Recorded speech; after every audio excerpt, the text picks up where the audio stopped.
আসসালামু আলাইকুম। আজকে আমি কথা বলবো জনাব তারেক রহমানের নিরাপত্তা বিষয় নিয়ে। এখন শুনুন, তারেক রহমান গণ-অভ্যুত্থানের পরে ৫ই আগস্টের পরে অনেকদিন দেশে আসে নাই।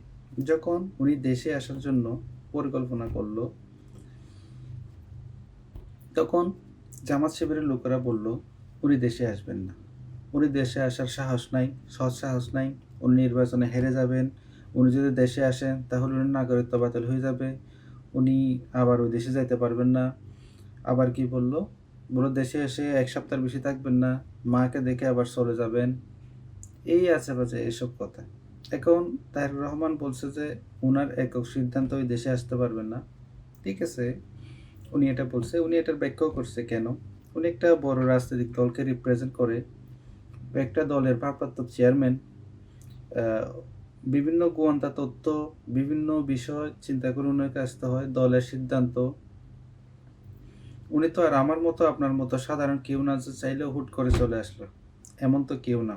ডক্টর ইউনূসেরও কিছু সমস্যা ছিল। উপদেষ্টাদের অনেকে চাইছিল উনি দেশে না আসুক। আ আসলে নির্বাচনটা দীর্ঘায়িত করার একটা প্রচেষ্টা ছিল। কিছু উপদেষ্টা চায় যে এখন নির্বাচন না হোক। নির্বাচনটা আ ৫ বছর পরে হোক। এমনটা আমার মনে হয়েছে এবং এটা আমি বিভিন্ন সূত্রেও জানছি, বিভিন্ন নিউজে এরকম।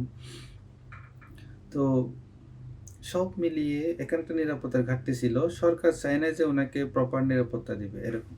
তো যখন উনার মা অসুস্থ হয়ে গেল, দলের পক্ষ থেকেও আ আর দেশের মানুষের পক্ষ থেকেও একটা চাপ ছিল। তো উনি সরকারকে বলছে আর সরকারও রাজি হইছে, উনাকে প্রটোকল দিছে।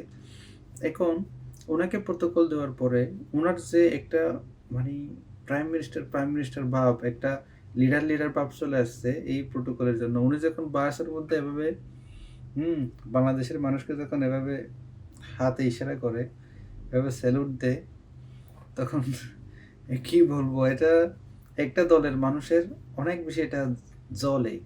কারণ ওদের নেতা তো এরকম হাইপ তুলতে পারে না। ওদের নেতা তো এত জনপ্রিয়তা না। তো এখন তারেক রহমান যদি বেশি জনপ্রিয়তা হয়ে যায়, এটা এদের জন্য একটা কি? আতঙ্কের। তো এরা তো মোটামুটি ফেসবুকে এমন একটা ভাইব তুলে ফেলছে, যেন মনে হয় এই নির্বাচন জিতে হয়ে গেছে। গতকালকে বাঁশের কেল্লার একটা দেখলাম, জরিপ নাকি এরা করছে।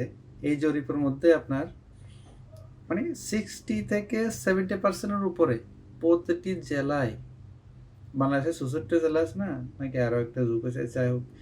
এই যে প্রতিটা জেলার মধ্যে মানে ৬০ থেকে ৭০% এর উপরে জনপ্রিয়তা। তো তার মানে তো এরা ৩০০ আসনে জিতেই গেছে।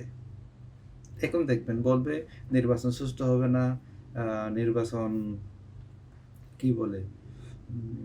নির্বাচনের সুষ্ঠু পরিবেশ নাই। নির্বাচন কমিশন বিএনপির পক্ষে কথা বলতেছে। আ আমরা মানে কি বলে? তারেক রহমান নির্বাচনী আচরণবিধি লঙ্ঘন করতেছে। এখন এই যে কয়েকদিন আগে উনি পরিকল্পনা করছিল দেশের উত্তরাঞ্চলের দিকে একটা সফরে যাবেন। কয়েকটা জেলা ঘুরে দেখবেন। তো ওইটা যাওয়া হয় নাই।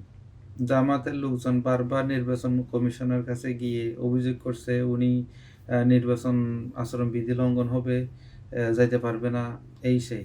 আবার আজকে দেখলাম শিশির মনিও বলতেছে যে উনার যে নিরাপত্তা ওটা ওভাবে দেওয়া উচিত না, আরো কমিয়ে দেওয়া দরকার।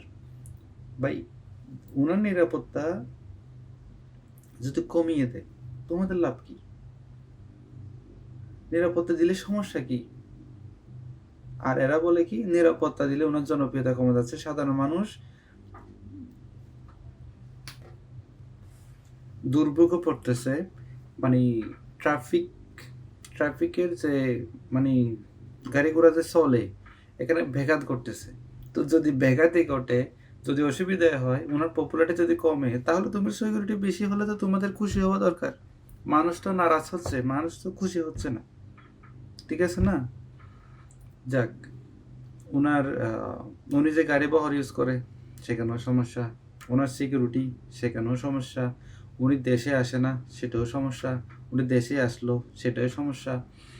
তারপরে উনার মা আগে মারা গেছে নাকি পরে মারা গেছে, কত তারিখ মারা গেছে, কখন মারা গেছে, এটাও সমস্যা। এই যে এখন দেখেন বর্তমানে অনেক দল আছে বাংলাদেশে, 50-60টা দল আছে, যাই হোক এরা 12টা দল নিয়ে একটা জোট গঠন করছে। এই জোটের এদের পরিকল্পনা কি?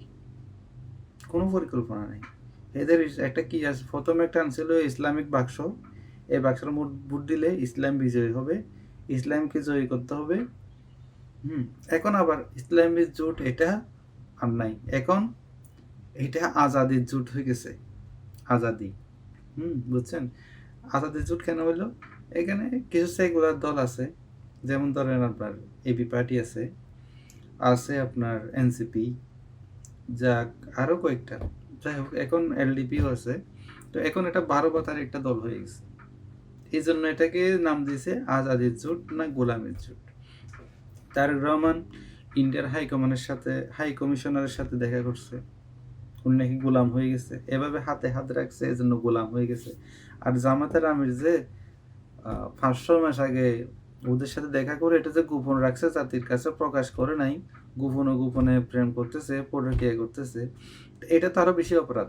তারেক রহমান তো প্রকাশ্যে করতেছে আলোচনা, প্রকাশ্যে সাক্ষাৎকার করতেছে, শুধু ইন্ডিয়া নয়, পাকিস্তানের সাথেও করছে, আমেরিকার সাথেও করছে, মিশরের সাথে করছে, বিভিন্ন আরো মিডল ইস্টের কান্ট্রির সাথে, মিশরের সাথেও করছে। এগুলো তো একটা দলের প্রধান হিসেবে দেখা করবেই। এখানে আপনি শত্রুতা কেন? আমাদের ন্যায্যতার ভিত্তিতে একটা পররাষ্ট্র নীতি গঠন হবে, তাই না? এখন দেখেন বিএনপির ফ্যামিলি কার্ড আছে, কৃষক কার্ড আছে, হেলথ কার্ড আছে, তারপরে আপনার ট্রাফিক নিয়ে পরিকল্পনা আছে, মানুষের কর্মসংস্থান নিয়ে পরিকল্পনা আছে, নারীদের নিয়ে পরিকল্পনা আছে, যুবকদের নিয়ে পরিকল্পনা আছে, শিক্ষা ব্যবস্থা কিভাবে করবে ওইটার পরিকল্পনা আছে, আরো অনেক। এই যে কয়েকদিন আগে তারেক রহমান বললো ঢাকার যে আপনার পানির সমস্যা, পানির লেয়ারটা যেতে হতে নিচে চলে যাচ্ছে, বিশুদ্ধ পানির অভাব, এটা নিয়েও চিন্তা ভাবনা আছে। অন্য কোনো দলের সিঙ্গেল একটা আপনি এজেন্ডা দেখাতে পারবেন? ওদের এজেন্ডা হচ্ছে কি?